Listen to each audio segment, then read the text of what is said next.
Alright. Hello, everyone. So we're here again, and this is video number 7, I think?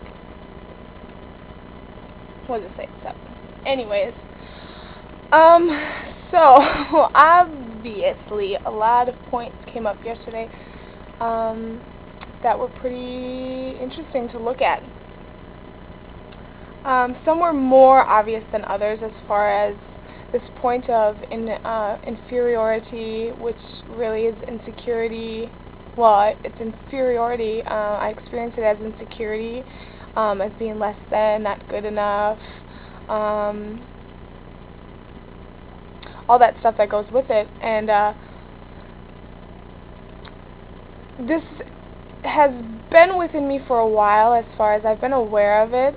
And I'm not sure if it's too easy to say, but I think that it goes all the way back to my experience as a child. When I was 7 years old, my father left. He moved away. My parents got a divorce, and he left. But it was he had left my mother and left the family, and then they got a divorce. So he was a runner. You know, he showed me an example to run away, which is kind of fascinating because I experienced that within my world as far as, like I've said in my videos before, you know, I don't like to see things through. I give up easily. I let things go if they get too tough or too rough or any resistance whatsoever. If I'm not comfortable, I flee. So that's interesting, that point there. Will have to be looked at more specifically, but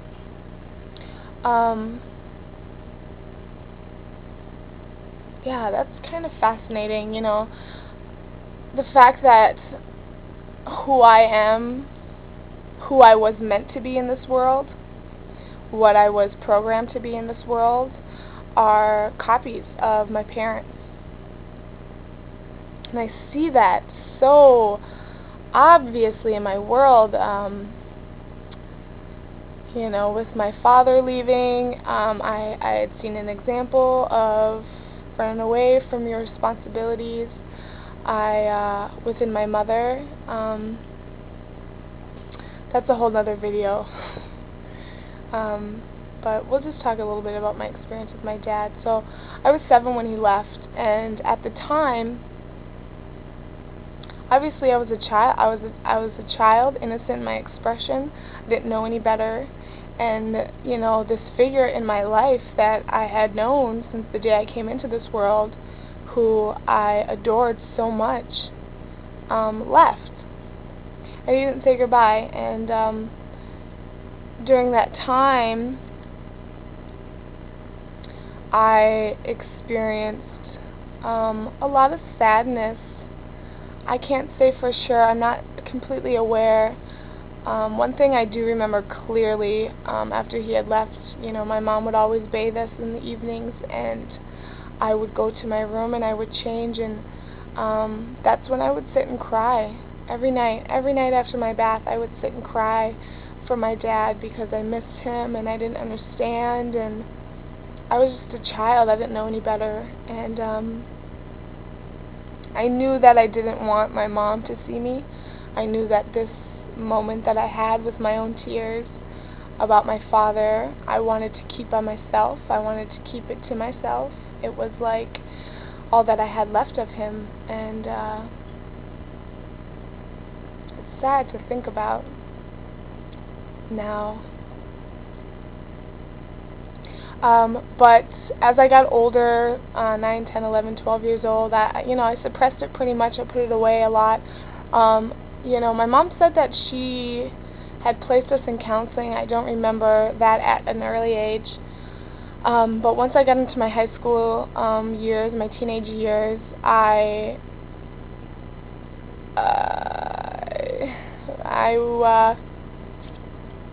could no longer suppress what I was feeling, and I verbalized my anger and my sadness, and I lashed out at my mom, and I was really angry.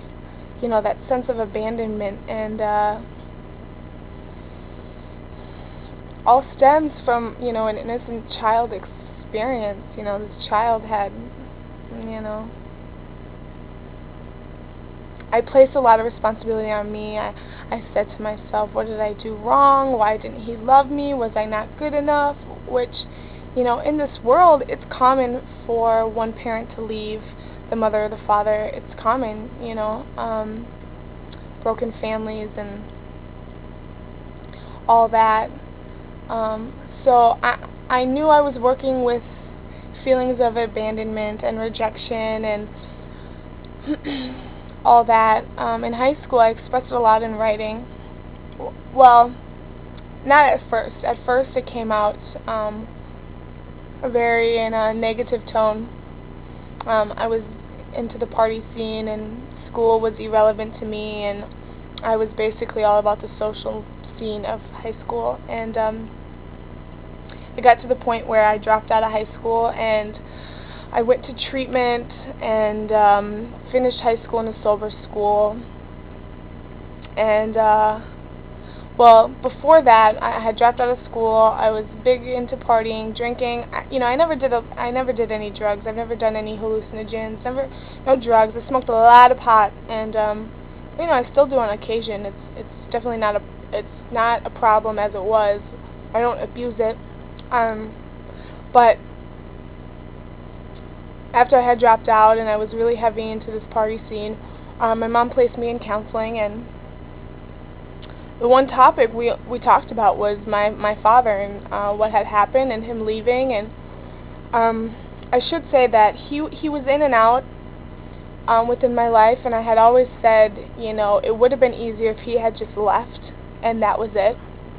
I could have mourned like he was dead, but the fact that he was alive and I knew where he lived and he was still coming back and forth in and out of my life. He had gotten remarried, he had another daughter, and I had feelings about all of this.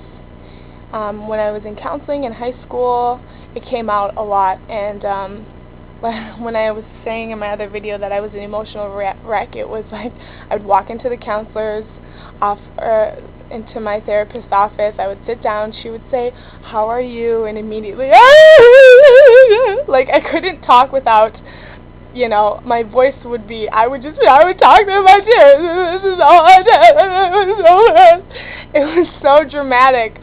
And I did that for about a year, and came to a point where I had made him basically decide what he wanted to do. He was going to be either in or out, and he decided to be in, and all that's still all bullshit because that really didn't heal anything. And what I'm noticing is I thought that when I turned 2021, around that age, I had come across The Secret and the law of attraction, and getting into that, my aspect of spirituality, I thought that I understood all the wonders, and I knew why he did what he did. I knew why my life experience was this way. I knew that all these feelings I had were not helping, and I let it go, believing myself that I had faced these feelings.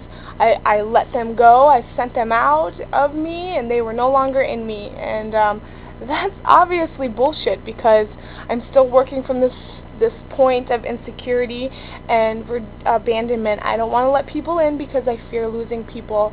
I don't want to be vulnerable because what if you leave? What if you don't like what you see? All that stuff. I'm going to end this video because I think I'm hitting on 10 minutes now.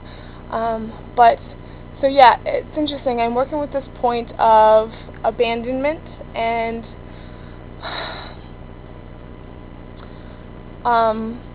this point of not being able to support myself unconditionally within my world. This is my world. This is where I stand. It should not be about me worrying about what will others do with my expression or with who I am. It's not about anyone outside of me. As far as my father even, it's not about him, it's not about my mom, it's not about my family, it's not about my friends. It is about me within my world, and the fact that I have been living with this starting point of keeping a distance, keeping myself within myself, not allowing myself to be vulnerable, that is self-abuse. And I see that. So this is a point that I'm working with, and yeah, I'm gonna get off this video now because hopefully I didn't go over my time and I can upload it. And yeah, I will probably do another video probably within the next couple hours because there's just more here to talk about. So